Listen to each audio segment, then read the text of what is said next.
we did not discuss coordinating hats and hoods, both of which are worn forwards today. Did you notice that as well? Yeah, pretty weird. A lot of things had to go right for this to happen. I think this was our attempts to cover our faces and identities after last night. Last night was brutal, man. Yeah. I mean, there were a million different ways it went wrong.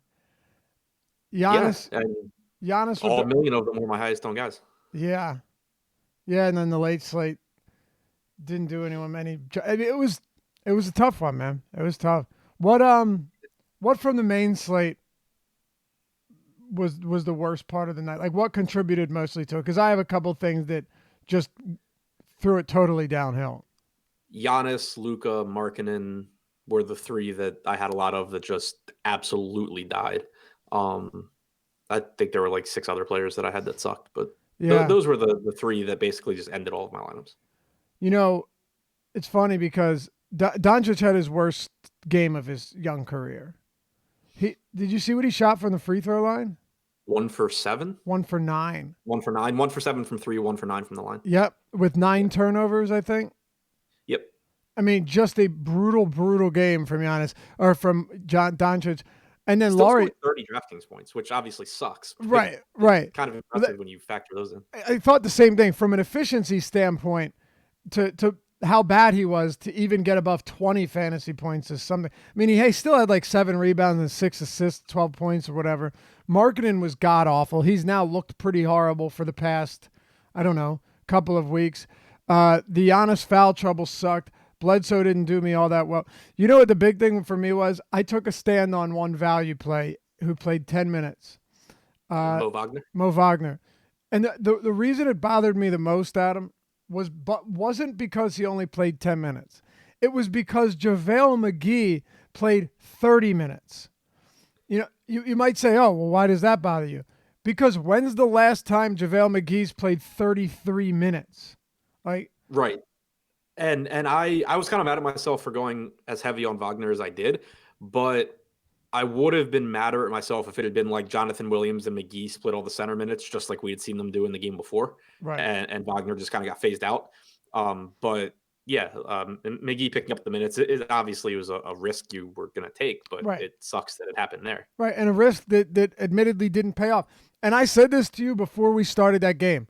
I had no idea what the rotation was going to look like. Right. So, Yeah, and I had like 8% McGee on FanDuel where I was just punting centers, but right. um, it didn't matter because everyone else I had sucked. It was the most minutes McGee's played since October 31st and the second most minutes on the season. Prior to that, he'd played 16, 21, 13, 26, 10, 11, 19, 16, 20, and 13. Really glad the Lakers don't play today. The Knicks don't play today. Yeah, yeah, I'm with you. What are you going to do, though? It was a risk. It didn't pay off. I probably shouldn't have played as much, but here's the thing, and then we'll get these games started. We're happy to have all of you with us, by the way. I didn't think 10 minutes was going to happen. Like, I thought maybe 18 minutes. Right, exactly. I was mad at myself for bumping him into the 20s, but I Right. originally had him at 17 or 18. And that's why I kind of felt okay about having as much as I did was at 3,300 at power forward. Like, even if he played 18 minutes, I figured it wouldn't be the end of the world. All right. Well, a new day. The page is turned. We move on. So let's get started. Adam, we'll start with Washington and Orlando. We've got only 6 games today on a Wednesday. And, for the next couple of weeks, we've got some really nice 6 to 8 game slates. They're not exactly compressed, but they're not huge either. Washington favored by 2 points at home. We've got a 226.5 total here. Wizards playing at the third fastest pace in the league since the trade deadline, so that's pretty important. This game is pretty fascinating to me. I think some of these guys are priced nicely on both teams. Let's kick it off with Washington and get into some Bradley Beal, who's been excellent lately. Bobby Portis and the rest of this squad. Jeff Green even on FanDuel, where the small forward position's terrible, man. So let's run through it. We'll start from the guards.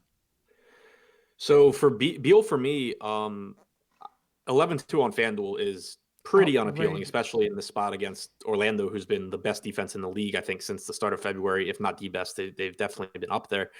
Pace down spot, tough matchup. 9,800 in a vacuum on DraftKings, I think, is nice. You're still looking at 38 to 40 minutes in a game that Josh pointed out this morning actually does really, really matter for the playoffs. He said Washington's a game and a half behind Orlando for the 8 seed. So I expect a ton of minutes from Beal. The problem is just that the guard position on DraftKings is really deep today. You only have shooting guard eligibility for Beal, and you just have cheaper guys that I like. So I'm not really getting to a lot of Beal, even though I haven't projected for 50 plus fantasy points. Bobby Portis on DraftKings is the wizard that I got to the most. Last game, we saw Washington actually go back to that rotation where they played some minutes with Bradley Beal at point guard, Ariza, Green, Parker, and Portis on the floor. So that big lineup. And against this Orlando team, I certainly expect to see more of that, where you have Aaron Gordon, Jonathan Isaac, and Vooch playing. It should make it easy for Washington to do that. It makes it so that you can get 30 plus minutes for Portis. It makes it so you can get still 26 for Parker and around 30 for Green and 36 for Ariza. And basically Thomas Bryant's the one that just takes the cut there. So I like Portis more so on DraftKings. I got about 10% on FanDuel. I got around 20% my initial crunch on DraftKings. The rest of these guys, I'll take what I can get. Like, I still only got around 10% Jeff Green on FanDuel. I haven't projected for 30 minutes. I just still don't have him projected for a lot of points here.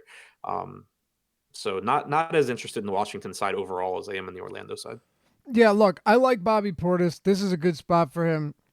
Like you said, Orlando defensively has been very solid, but Bobby Portis is the type of guy that grinds out production, and the matchup isn't as important for me because he's shooting 41% from three this year.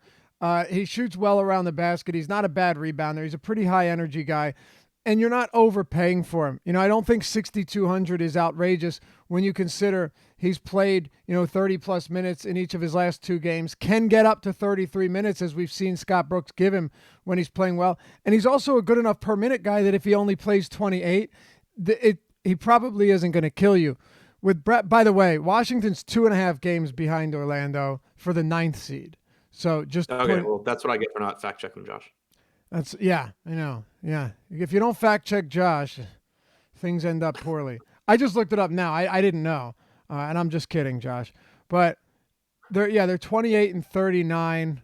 Magic 31 and 37. The Heat are 31 and 35. So tied with the Magic in the win column.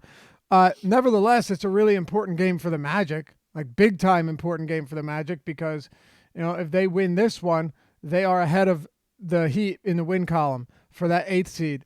But I look at Beal, and let's talk about him for a second here. On FanDuel, that's real difficult to get to. But when I try and distinguish whether or not a player is worth the price point, I do a couple of things. Obviously, you're projecting their fantasy points. You're looking at the matchup and a whole lot more. But I think I mentioned this on the show the other day. The one thing that does stand out to me is when you take his production since the deadline, right? Since they made those changes, he's 5th in the league in DraftKings points per game. So it's not like he's overpriced because he's had a couple good games and he's been really high owned. We see that very frequently.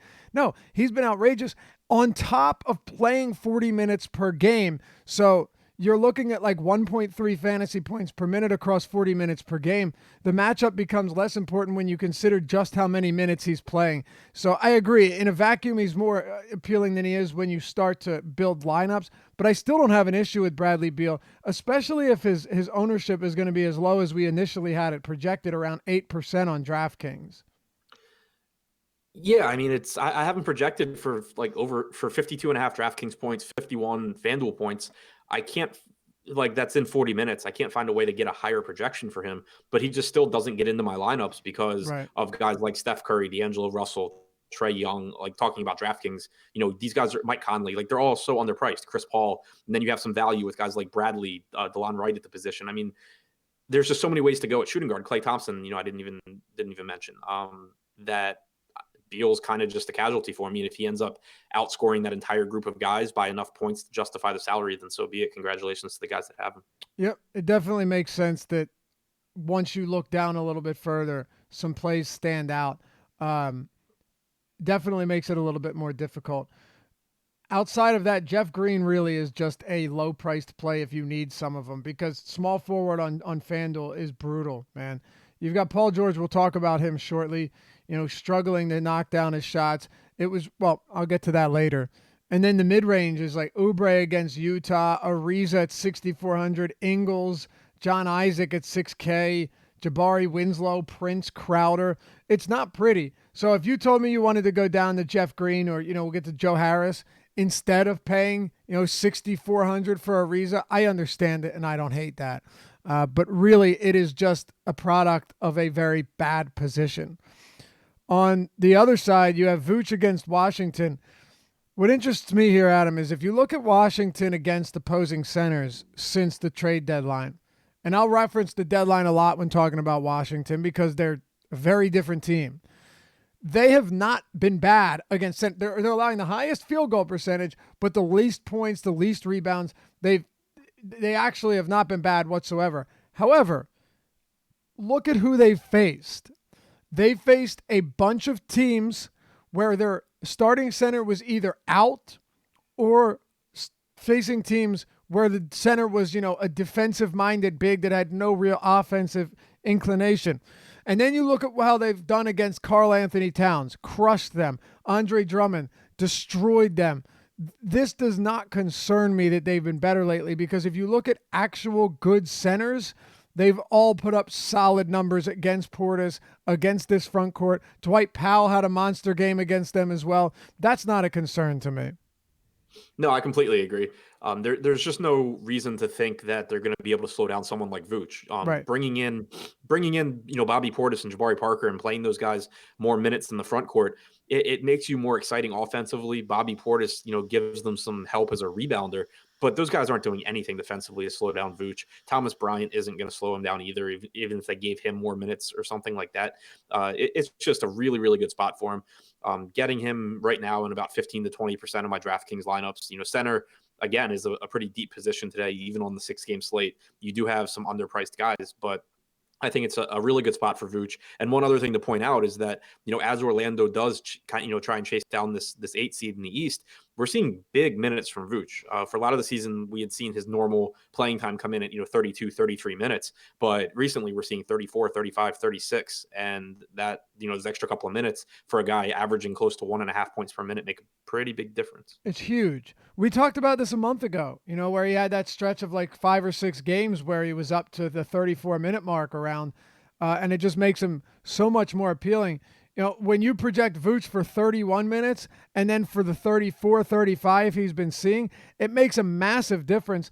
I have him at 34 tonight. I feel okay with that. Where do you have him projected from a minute standpoint? I have him at 34 minutes. 34, yeah. And he could play 35, 36, but it's nice knowing we have that to fall back on.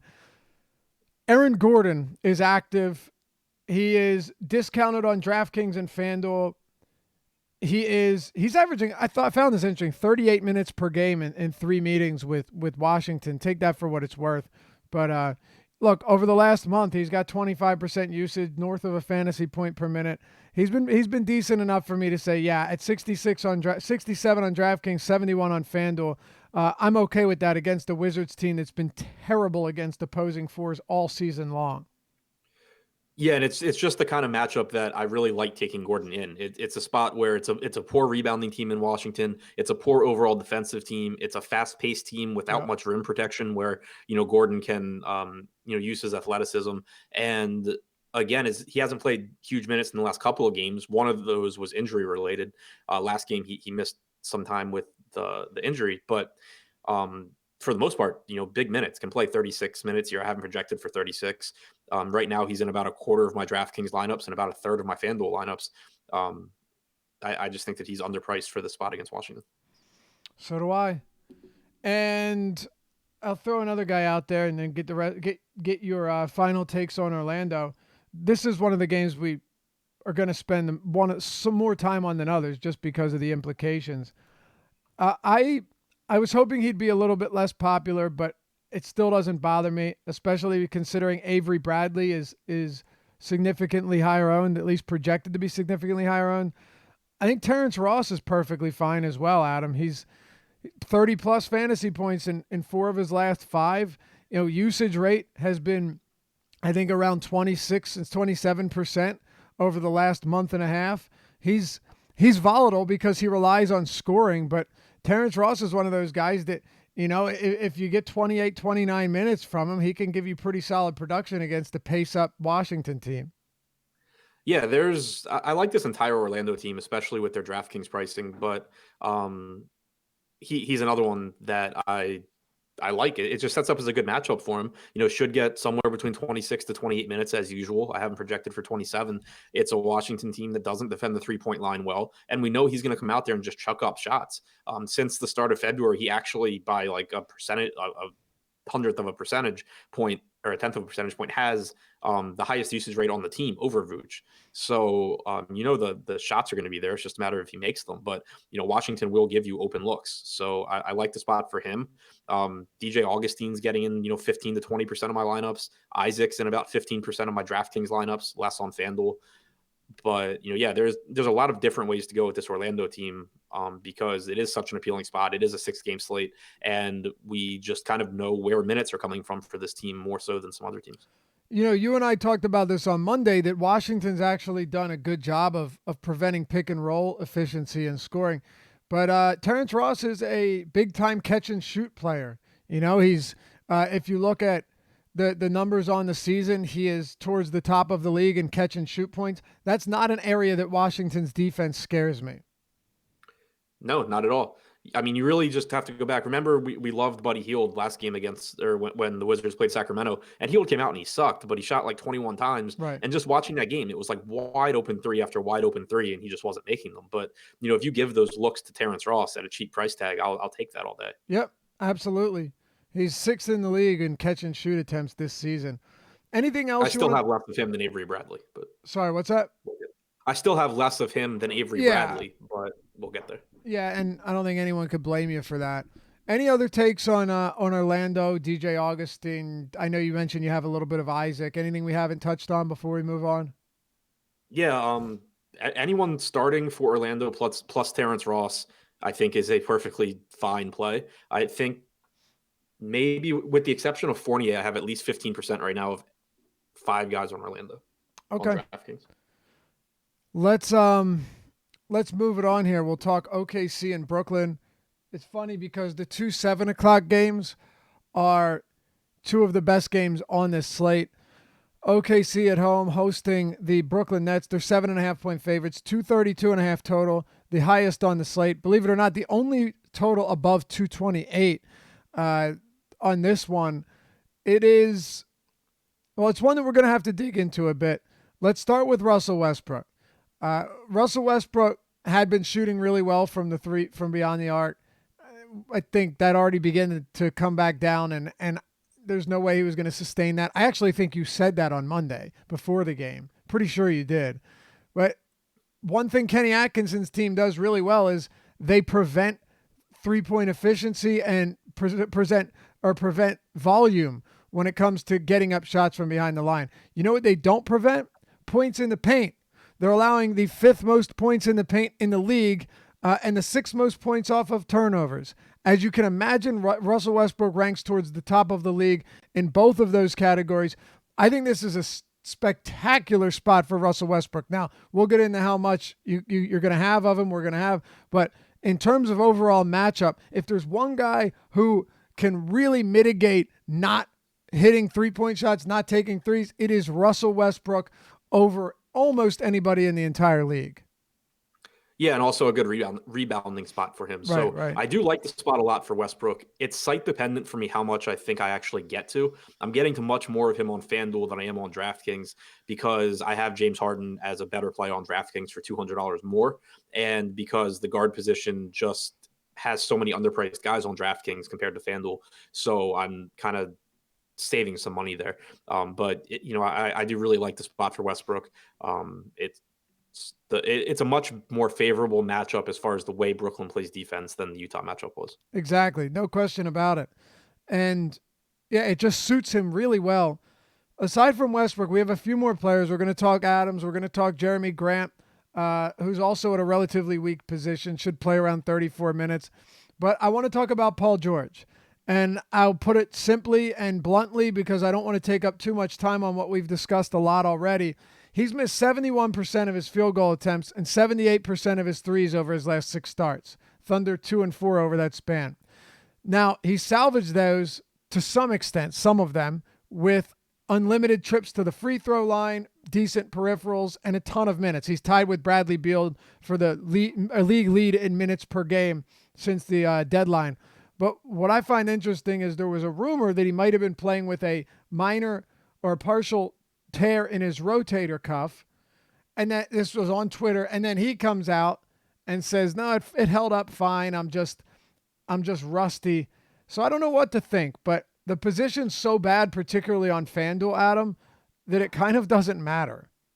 Yeah, I mean, that's where I'm at as well. Josh and I talked about it this morning, kind of how I wanted to approach this. And because on one hand, we have no idea how he feels and when it's going to feel better if it is an injury thing. And you don't want to be the person like not rostering a really cheap Paul George in a nice matchup because you think he might be hurt and then he goes off. Exactly. So basically what I did was, normally I project George for 38 to 39 minutes, and he has a 30+% usage rate since he started having his minutes staggered with Westbrook. If I project him for all of that, he ends up being like one of the best plays on the slate for me. So I went and I looked since the All-Star break, which would, be this period where we've seen him possibly playing with an injury.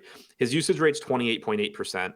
And so I went ahead and projected him for that. I projected him for 37 minutes. So I took a minute or two off. And I still get him as a good play. Like, we haven't projected for 17% ownership on DraftKings. I got him at about 25% my initial crunch. I'm good with that. I got him in about 60% on FanDuel because the position sucks, like you said. And the thing is that his price tag is plummeted on both sites as a result of him not shooting as well. So it's not like we're still paying for, peak Paul George from 3 weeks ago.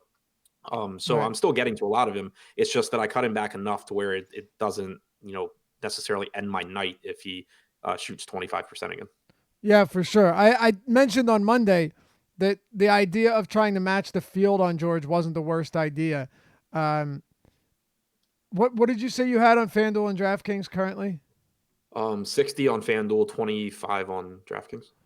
Okay, 60 on FanDuel, 25 on DraftKings. So our projections updated, 15 minutes ago, ownership projections.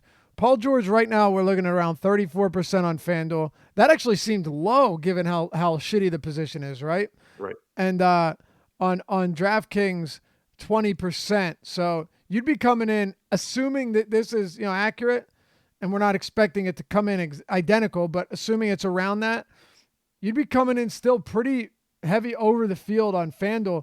But really, let's say you weren't. Let's say you didn't want to. Where else are you going to go where you feel even remotely decent about having 2 non-Paul George small forwards in your lineup? You can do it. I get that. It's obviously possible, but it's not pretty. Yeah, and that's kind of what I was getting at with the fact that I cut back my projections on him. If I'm projecting him for as low a usage rate as I reasonably can based on things that have happened, I'm projecting him for a couple less minutes than he probably plays a lot of the time, and I'm still getting him in this many lineups. I kind of just have to, I think, just suck it up and go with it because I'm doing everything I can to account for possible issues with him. And his price tag has still just fallen too far for me not to roster him. Let's do a little exercise here. I'm going to run down the list of small forwards on FanDuel. And I'm just going to ask you if these are guys that you feel comfortable with today, based on your projections, just whether or not you feel. We'll do a quick rapid fire just to get an idea of where or if there is any depth at the position. Paul George, I don't need you to say yes because confidence is irrelevant in a spot like this. Kelly Oubre against Utah. Hang on, let me get his price. 7K. No, not really. Trevor Ariza at 6,400. Not really. Joe Ingles against Utah at 6,100. Against Phoenix. Sorry, Phoenix. Not really. Jonathan Isaac up to 6K against Washington. Nope. Jabari Parker, Justice Winslow, Torian Prince, Jay Crowder. I like Winslow. Okay. And then just a couple more here, we'll move on. Mikal Bridges. Nope. Jeff Green, Joe Harris. Those are the two that I actually found myself going to a little bit just because they're cheaper than the other guys that I don't have any confidence in. Right, exactly. Royce O'Neal, Bembry, Miles, Caboclo. Like, there's nobody. So Yeah. that's what you have. I wouldn't be surprised if George comes in, significantly higher than that. Anyway, what are your thoughts on Jeremy Grant and Steven Adams, who certainly gets a great matchup against a Brooklyn front court that has been pulverized by centers all season long? I'm getting a pretty healthy amount of Jeremy Grant, which scares me, but at the same time, his price tag is pretty nice on both sites. 59 on FanDuel, only 48 on DraftKings. Markieff Morris is questionable. If Keith sits, I think, maybe an extra minute or two for Grant, but also just more stable minutes. A perfectly fine matchup against Brooklyn. So I'm getting to quite a bit of him. Steven Adams is interesting to me because he's in that same price range, just on DraftKings at 6,300. He's the same price as DeAndre Ayton, who last I looked we had projected as like the second highest owned player on the slate. And I like Ayton. I'm getting a lot of Ayton, but you're talking about a guy in Steven Adams who doesn't give you a lot of offensive upside because he's just not that involved in the offense. But the one thing he does is he grabs offensive rebounds, and he's very, very good at it. And now he's facing a Brooklyn team that since the start of February has allowed the most offensive rebounds per game to opponents. If you're going to give me a huge ownership difference between Ayton and Adams, the way that it basically broke out for me in my initial crunch was that I got like 25% Ayton on draft, right around where we had him projected at the time. And I got about 15% Adams, which I think came in high. So normally I don't like Steven Adams, but in this particular spot, I certainly have interest in him in tournaments. So do I. And I don't think for any reason, DeAndre Ayton should be projected for more than twice the ownership of Steven Adams. I just don't. Pretty much echoing what you're saying. I mean, look, let's just be honest here. Ayton over, let's see, 1, 2, 3, 4, 5, 6, 7, 8, 9, 10, 11, 12, 13, 14. Okay, yeah, over his last 15 games, he has produced 40 or more fantasy points 3 times. So it's not like Ayton has been on this tear. It's just that his price has come down significantly. Adams definitely appears to have a lower floor, but he is in a markedly better spot. I like Steven Adams a lot here. With our updated ownership projections, Ayton is right now at 22%, the sixth highest projected ownership on DraftKings. Meanwhile, Steven Adams is down at 10%. Huge difference, and I'm not projecting them far off from each other in terms of fantasy points. Yeah, I mean, the thing that's scary with Adams is that the rebounds really have taken a hit ever since Westbrook and George began staggering their minutes. And if you go and look through his game logs, you'll see that stretch of 4 games where he had 14, 13, 22, and 11 rebounds. But Paul George missed 3 of those games. And those were the games where Adams went nuts. So it's certainly scary, but he's also had some more difficult matchups than this one against Brooklyn. If he were projected for 25% ownership, I would be coming in underweight, but the fact that he's 10% owned, I think that he certainly has. This is the spot where if he ever is going to go get 40, 45 points, it's in a spot like this. Right. I'm with you. What about Jeremy Grant? I have a lot of him just because of his price. I'm projected at 35 minutes, around 0.9 points per minute. He just fits well into lineups. Yep. It's funny because there were a couple players when writing today's deep dive where I just flat out said, look, they're cheap. The position is bad. I'm not going to it. When you do this, it's not hard if you want. I avoid it obviously, but this is just truthful. And you know this, it's not hard if you want to find stats that will back up your hypothesis when it comes to a player. So you see a player and you say, oh man, happens a lot in baseball. Oh, I definitely like this spot. And then you start looking into it and everything starts to contradict your initial opinion. It's still not hard, though, with all of the stats that we have access to come up with 1 or 2 things that would make it seem like they're in a better spot than they are. You know what I mean? Little things. You could do that with a Harris or a Jeff Green or a Jeremy Grant, but really, it's simple. Jeremy Grant is playing a lot of minutes. He's in a fast-paced game with the highest projected total on the slate. His position is dog shit, and he's cheap. That's all there is to it.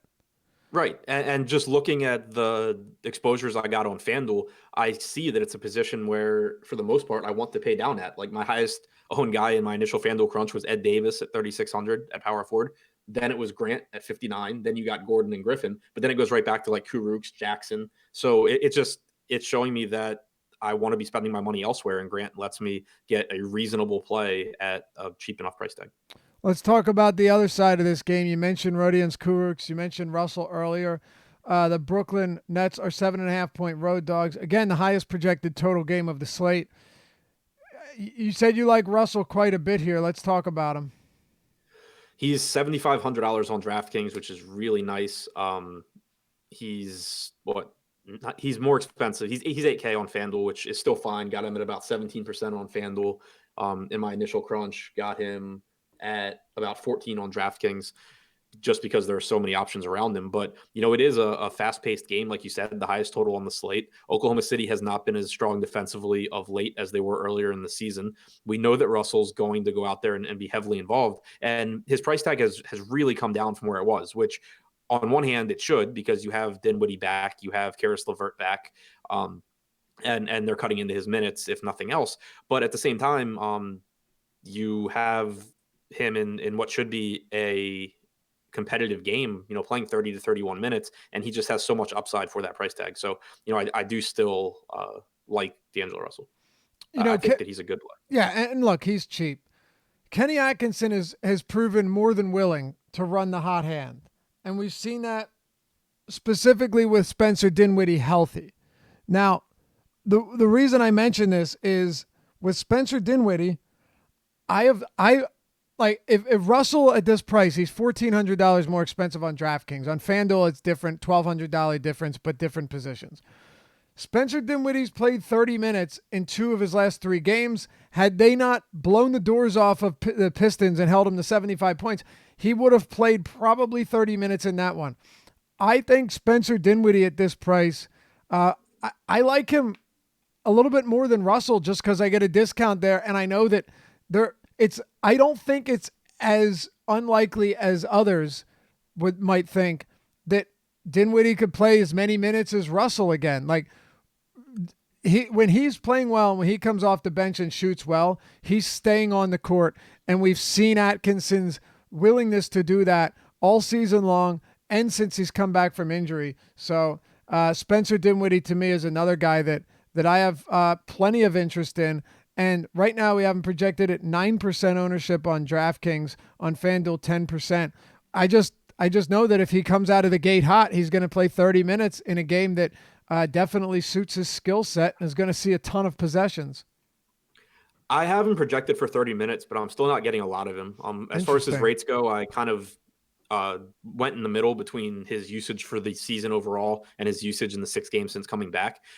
For the season, he's averaged about a fantasy point per minute. I have him at 1.04 in this spot, but just not really getting there because of how many other high upside guards there are. Whereas I have Russell projected for 31 minutes at about 1.3 points per minute. So I'm definitely getting a lot more Russell. Fair enough. Dinwiddie he leads the team in usage since returning. So I can see why you'd want to curtail that a bit. I like him a bit more than you do, though, just because yes, per minute production is one thing when it comes to Russell. I'm not going to pretend that he's not a better per minute guy. He certainly is. But I think he's a lot more at risk to cede minutes to Dinwiddie here, who could play just as many as him tonight. What are you doing with the wings? DeMarre Carroll's out. So you have Karis LeVert, you have Alan Crabb, you have Joe Harris, you have Rodions Kurucs, you have all of these names, all of whom are either it is a mess each and every day. This doesn't mean that they can't put up decent numbers, but it doesn't mean it isn't a mess either, because it is. And DeMarre Carroll being out, for all we know, everyone gets a few extra minutes. Like it's tough. It's a tough spot. How are you divvying these up? And is it Alan Crabb you like? Is it Kurucs? Is it Karis LeVert? Who is it?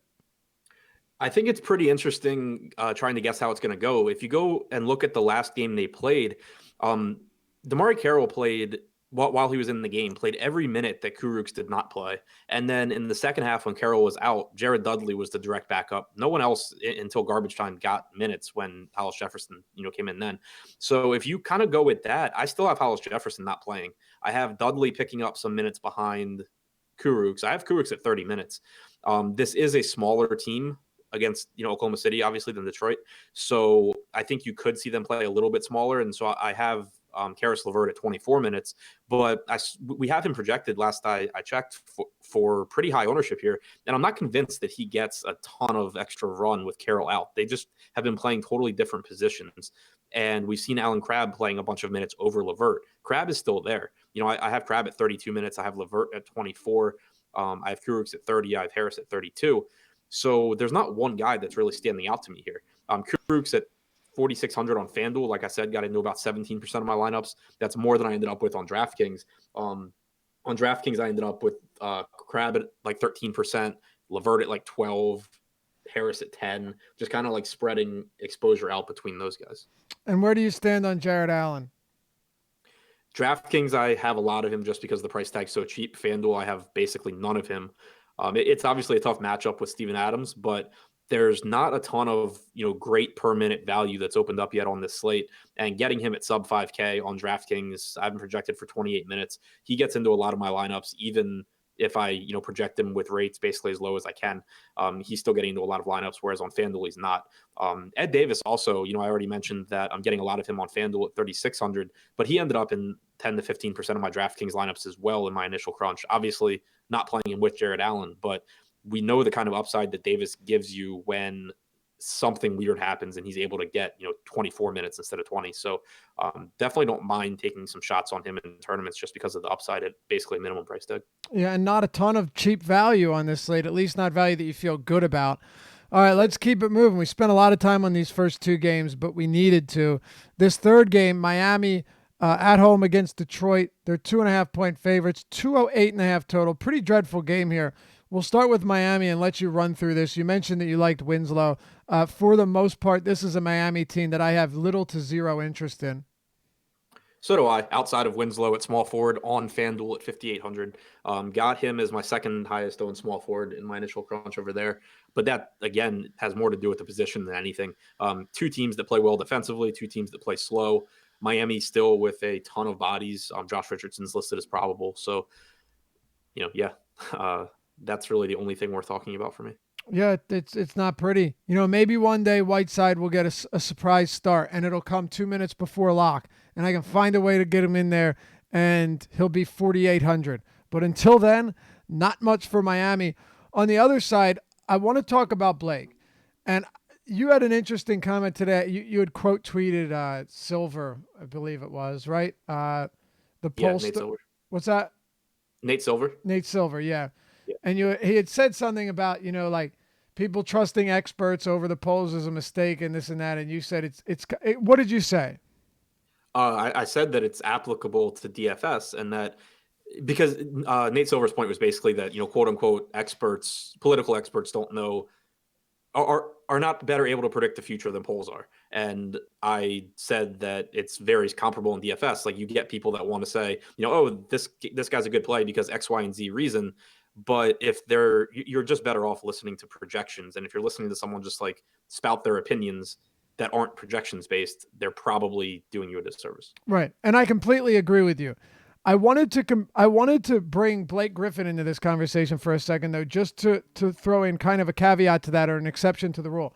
Sometimes the projections might not be accounting for something that's happened more recently. With Blake Griffin, over the past couple of months, teams have really decided to focus their defensive attention more heavily on him. And it makes sense because you're looking at a team that really does not have much offensive firepower. Yes, you have Drummond, who, will get buckets on his, his unlimited putback attempts. That's different. But, and he could score around the basket. We know that. But outside of that, Reggie Jackson's not a lethal scorer. Luke Kennard, most of this team is very much lacking, and opposing teams know that. You can go back and look at this game against Brooklyn where Rodions Kurucs was credited for holding him to 1 for 10 shooting. If you watch this game, though, and this has happened a lot lately, teams, and the Knicks started doing this a couple months ago. Believe it or not, the Knicks. Teams are preventing him from getting into the paint. They are literally dropping 4 guys into the paint, taking them off their man when Blake drives. Watch any driving layup attempt. You can do it on NBA stats under Blake Griffin's advanced box scores or under his field goal attempts. All these driving layup attempts, he is missing so many of them because it's been so difficult for him to cleanly get into the lane. Only reason I mention that is because sometimes we have to account for differences in the team and differences in how the way defenses are playing them.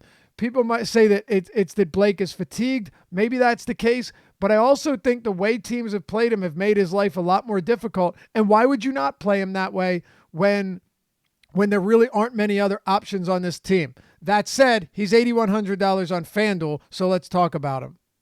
Right, and that does kind of show up in rates too. If you go back and look since the start of February, Blake's got about a 29% usage rate. For the season, he's at 30.5%. For a while, he was running up around 32%. So yeah, it is showing up. The way teams are defending him, the price tag's come down, and so I got around 18% on FanDuel just because he is 8,100. The position is not good. Right. It's not with a ton of confidence. It's just that I think he's priced like where he should be. I got much more of him on FanDuel than I did on DraftKings, where obviously you have a lot more flexibility. So kind of it is what it is. It's not a good matchup. It is a weak position. It is a player who, I still can pretty confidently project for around 1.15 fantasy points per minute and 34 or 35 minutes. Right. And that's what it comes down to. He is, cheap. He's like $700 less than John Collins.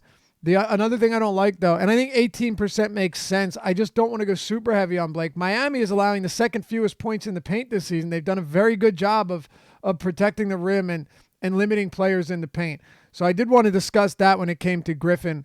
Do you have any other interest in the Detroit Pistons? Yeah, I think Reggie Jackson's really interesting here. I was on him last game. The game obviously was a blowout. He was injured in the first half, but we're up to 4 games now where we've seen him play like 24 minutes or less, and 5 out of the last 6. But if you go and look at those games, they've all been some combination of blowouts, him getting hurt mid-game, and then obviously coming back, or the Detroit bench just going on a run in the fourth quarter and Jackson not getting back in there. But he's consistently playing like 15 first half minutes, and I'm not convinced at all that in a competitive game, down the stretch, he doesn't get 28 to 30 minutes. He's down to 5,100 on FanDuel and 4,800 on DraftKings with about 5% projected ownership. Yes, it's a bad matchup, but there's not a lot of value on this slate. He's actually been productive lately, averaging over a fantasy point per minute since the start of February, 26.5% usage, 25% assist percentage. You don't need a ton of this guy to be, pretty heavily overweight. I got him in about 15% on both sites. And if he's projected at 5%, I'm pretty happy being there. All right. Yeah, I don't have a problem with that. Makes sense to me. By the way, it was mentioned that Whiteside had just played in chat. Somebody mentioned that Whiteside just played 31 minutes against the Pistons a couple weeks ago. He did. And this definitely would seem like a game where Whiteside would get more minutes. The problem with that is that would make more sense, number one, if Eric Spoelstra was actually willing to play him alongside Bam against bigger lineups, which I'm not saying he should, but if he was. And two, if Whiteside was starting. I mean, he's not starting, so how in the world can I project him for enough minutes in a spot like this? I mean, he's been perfectly fine running Bam Adebayo out against bigger centers. So what are we supposed to do with this? Honest question. Right. No, I mean, if we get news that Whiteside is starting, then I agree. Give him all the starter minutes. But yeah. But if he's coming off the bench, like logically, there's just a gap there. If you're like, well, Whiteside should play more minutes because of Andre Drummond, then Spoelstra's like, yeah, okay, but Whiteside's still not starting. That means Spoelstra doesn't care about matching him up with Andre Drummond. Exactly. Right, because the starting lineup would make a pretty big difference. All right, let's move it on here. We got Memphis and Atlanta to get to. Before we do, though, I want to tell you how to become the coolest kid on your block. And it's pretty simple. You can get you and 2 of your friends. You knew where I was going with this. You can get you and 2 of your friends a free month subscription, premium content to awesomeo.com. That's right. You and 2 of your friends, not just you, but 2 of your friends. Give them to whoever you want. I don't care. You know them, you like them, hand it over to them. And it's not too hard to enter yourself into this spring break giveaway. Actually, it's very simple. You go to Twitter at awesomeo_.com is the handle. Check the pin tweet. And it is, if you could attend any sporting event, past or present, which would it be? To win the free month, to enter, to win a free month for you and 2 of your friends, all you have to do is retweet the tweet, the pin tweet, tag 2 of your friends in it, and tell us which event you would want to attend and why. It's that simple. Oh, and by the way, if you want to get our content now, you want to check us out, you can do weekly passes or you can get 50% off your first month at awesomemode.com. That's right, half off, straight off the top by using the promo code Deeper Dive when you sign up. All one word, Deeper Dive. Click join or click sign up on the homepage, select your plan, and upon checking out, you will put in the promo code Deeper Dive for all of our premium content, projections, ownership projections, the deep dive article from Adam and myself, Ben Rasa, and everyone else's incredible PGA content, projections for every sport. Alex Baker, Awesemo himself, his rankings, his content, the lineup builder, the fantasy cruncher add-on. I'm running out of breath, so you'll have to check it out yourself. Use the promo code Deeper Dive, all one word, to get 50% off your first month. And be sure to sign up for a chance for you and 2 of your friends to win a free month of awesemo.com subscription by checking out the pinned tweet at awesemo_com on Twitter. Whew. All right, Adam. Memphis and Atlanta. Atlanta Hawks here are 1.5 point dogs, 223.5 total. When you talk about the pace differential here, it doesn't get much greater than this. I get it. Atlanta playing at a slightly slower pace recently. They've also played a bunch of slower paced teams. They're still one of the fastest paced squads in the business. And now Memphis with an $7,800 Mike Conley, Avery Bradley. We'll talk about Joe Val. I mean, this really is one of the best pace increases you can get for a team that it plays at the slowest pace in the entire league. Yeah, for sure. And some really appealing price tags, especially on DraftKings. You mentioned Conley at 7,800, playing big minutes still. I have him at 34 minutes here. He has a 29% usage rate since the Marc Gasol trade, about a 33% assist percentage. Really, really like him. Avery Bradley is still not being priced up on DraftKings. He's correctly priced, I think, on FanDuel, but on DraftKings, 4,800 for a guy who has gone from playing like 34 minutes to playing 36 and 37 minutes. Still has a 20% usage rate and a 16% assist percentage alongside Mike Conley. We're seeing his per minute production come up from where it was earlier as he's actually started making some shots as well. Just playing completely differently than he did for the Clippers. He's, one of my highest owned values on the slate, and I don't think I'm being contrarian there, but that's how it is. And then one guy who I do think I'm being contrarian on based on our projected ownership is Joakim Noah at 4,800 on DraftKings and a cheap price tag. I don't remember what it is on FanDuel, but getting him in around 20% of my lineups on both sites. I have him projected for 22 minutes. I assume he gets somewhere in the 20 to 22 minute range. But wait, who? Going Joakim Noah. Oh, I'm sorry. I thought you were talking about Joe Val. Go ahead. Sorry.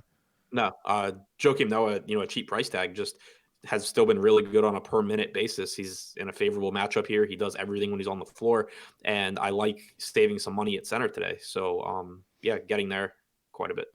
What do you think about Joe Val on DraftKings right now, or FanDuel showing 6% ownership on DraftKings? So FanDuel 6%, DraftKings 10%. If you look at his last 2 games, he lost around 2 minutes to foul trouble in both of them.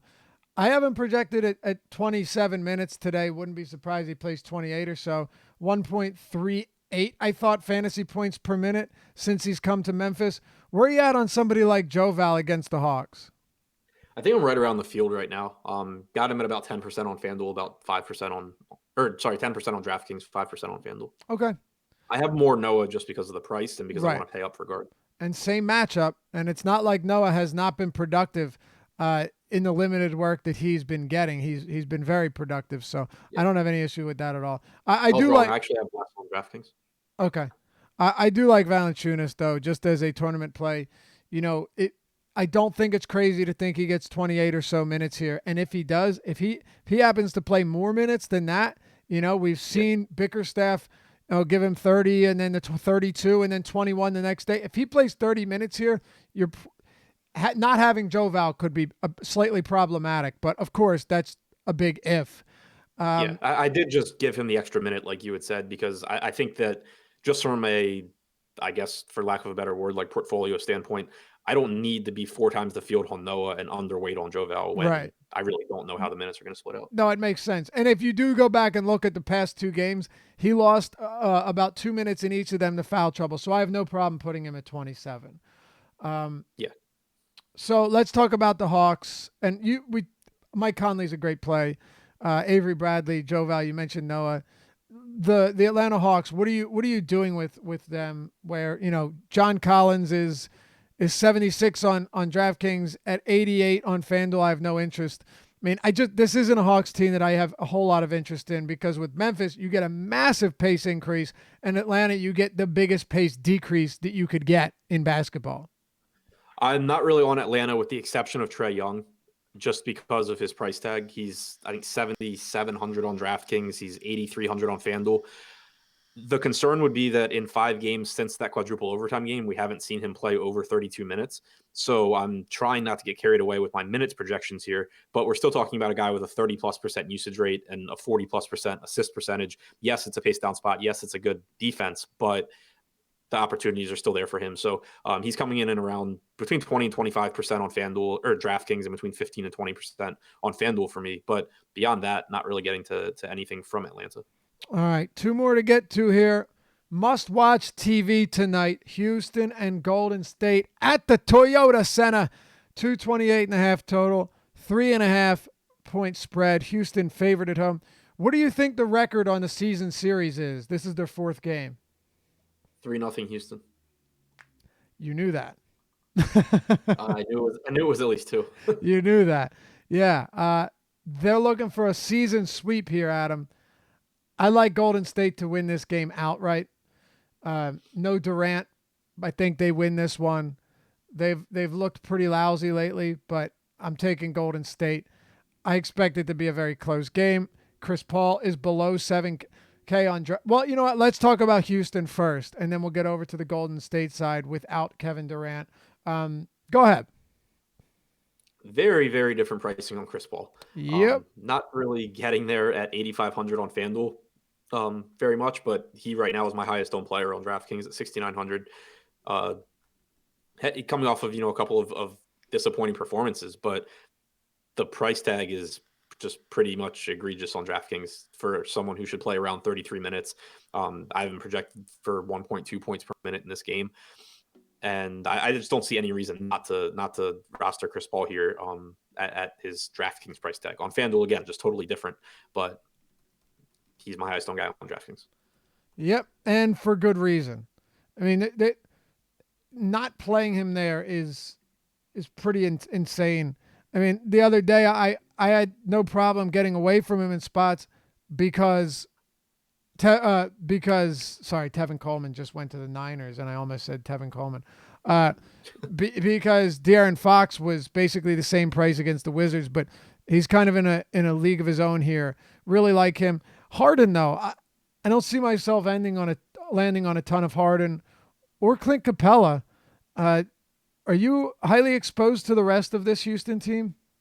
Not really getting to Capella at all on this slate, just because of the way pricing breaks down at center. Harden came in at around 15% for me on FanDuel and on DraftKings. I have him projected as my highest scorer on the slate.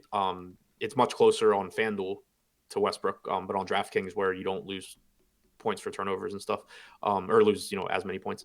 I have him as the highest scorer, and he's only 11 too. So, yeah, right around 15% on both sites for Harden, and basically no Capella.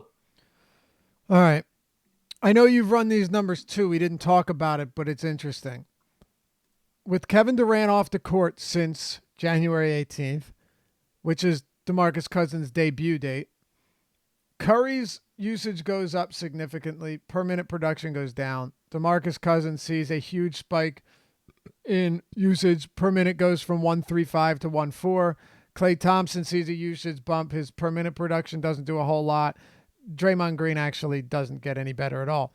If you take it back to the start of last season, the differences are dramatic. Stephen Curry without Kevin Durant since the start of last season sees his per minute production go from like 1.36 to 1.65 or something. Klay Thompson's jumps from 0.9 to 1.07 or 1.13. You see huge dramatic jumps, but looking at that compared to since Cousins arrived, also dramatic changes. Now, that's not to say I do not like Curry and Klay, and I like Cousins too, but Cousins has definitely thrown a wrench into the works, Adam. I don't think there's any two ways around that. He has, but the thing that actually stands out to me and still makes me pretty optimistic about Steph is so he's only played 104 minutes without Durant on the Without him, floor yeah. since Cousins came back because when Cousins returned, Kerr stopped staggering Durant and Curry for the most part.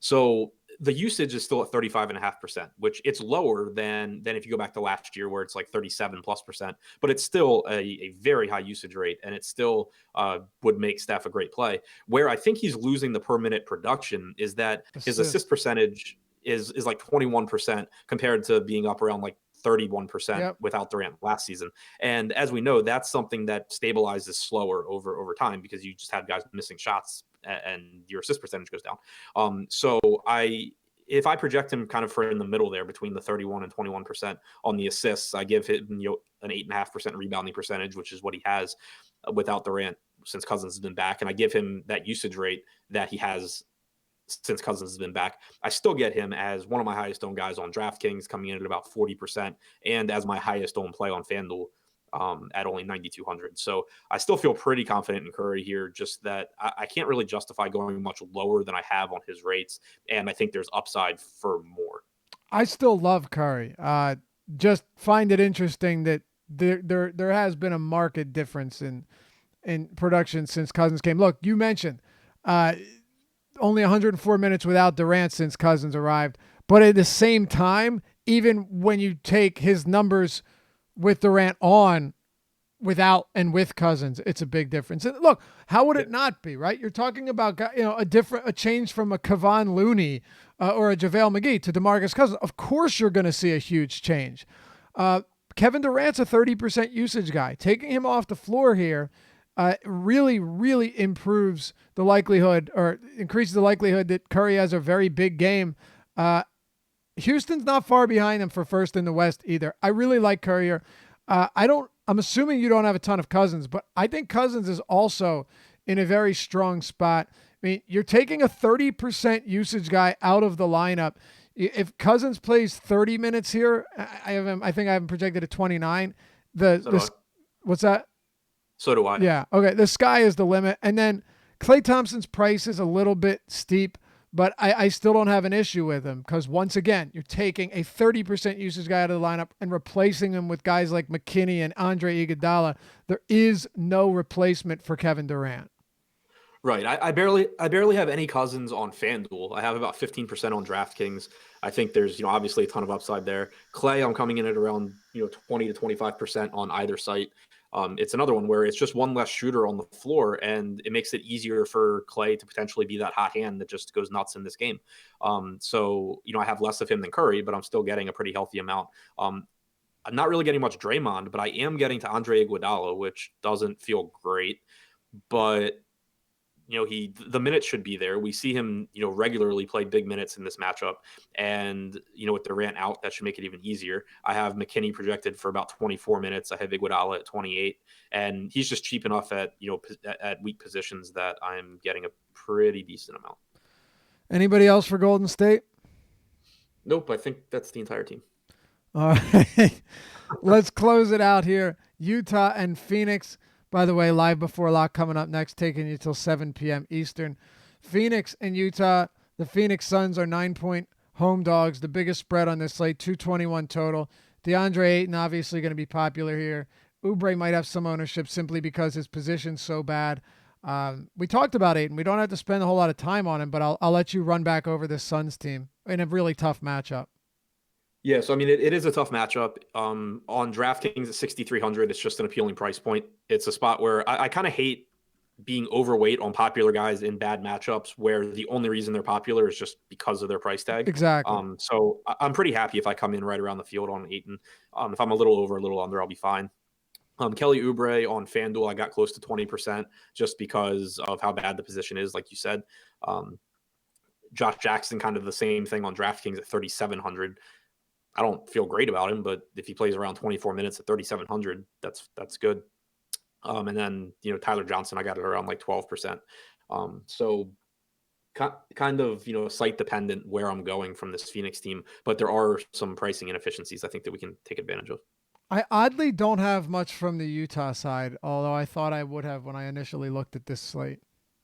Yeah, same for me. Really, the only spot that I have a lot of from Utah is Rudy Gobert on DraftKings. I have Yeah. about 25%. I mean, when you look at Rubio and Mitchell and Ingles and Favors, whose price is coming up, is there anyone that stands out to you?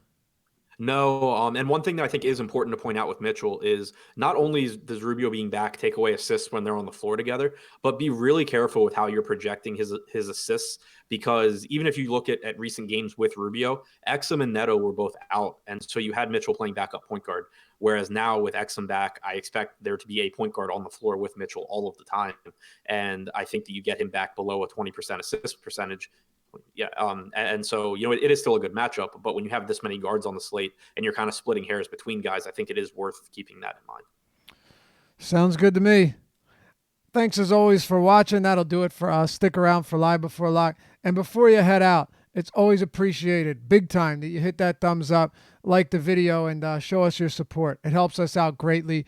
Subscribe as well. Hit that notification bell so you always know when new content's dropping. As always, good luck. Thanks for watching. Adam and I will catch you back here tomorrow night on The Deep Dive.